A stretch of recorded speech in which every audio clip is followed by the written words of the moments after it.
when you have two people who enter a relationship together, what is going to happen is that those two people are going to come into the relationship with a certain set of insecurities, a certain set of unhealthy behaviors, and really even unhealthy patterns of thinking. And so you have spouse one over here and you have spouse two over here. And there's just, when they mingle together, there's going to be parts of that mingling that feel very good. Those are probably the things that attracted you to your wife or to your spouse in the first place. But there are going to be areas where those differences between you cause friction. Almost every single personality strength has an accompanying personality weakness. So you might have a person who is very, very considerate, and they just are always anticipating your needs. And yet that same part of them that makes them very considerate and is thinking about what you're thinking and what you need will also, in times of trouble, cause them to be very clingy, very anxious about the relationship.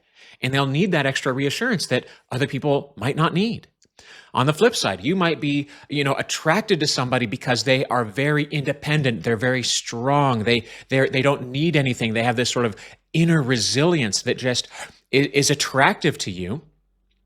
And yet, in times of trouble in your relationship, that exact same trait, that part of them that makes them so strong and so independent, also makes them distant and hard to get through to in the relationship when those things need to happen.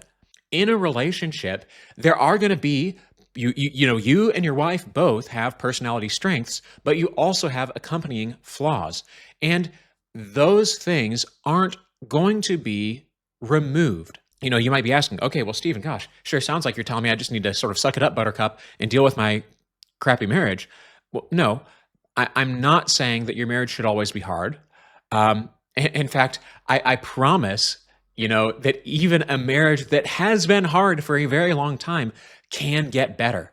It can become beautiful and liberating and pleasing. And yes, there will be change involved to get there. So how can this be? How can it be that your problems will always feel the same and yet your marriage can get better? Well, I really think it comes down to understanding two things: self-improvement and commitment. And if we understand both of these things in their proper light, I think that it becomes clear what it looks like for a marriage to get better.